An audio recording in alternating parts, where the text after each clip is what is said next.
নবীজি জিজ্ঞেস করবে, খোদার কসম নবী জিজ্ঞেস করবে, উম্মত 23টা বছর আমি দিন রাত কাঁদছি রে উম্মত, তুই জানোস না উম্মত আমি তোর জন্য কি পরিমাণ কাঁদছিলাম। সারাটা রাত আমি কেঁদেছি, তায়েফের পাথরের আঘাতে আমার পিঠ ছিদ্র ছিদ্র করে ফেলছে, আমি ক্ষুধার কষ্টে পেটে পাথর ভাঙছি, আমার ঘরের চুলায় আগুন জ্বলে নাই,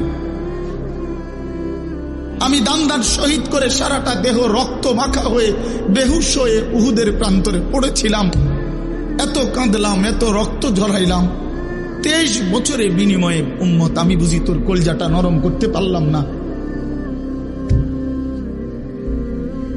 কি বলবেন ভাইয়া? এই ছেলেরা বাপ কি বলবা তোমরা?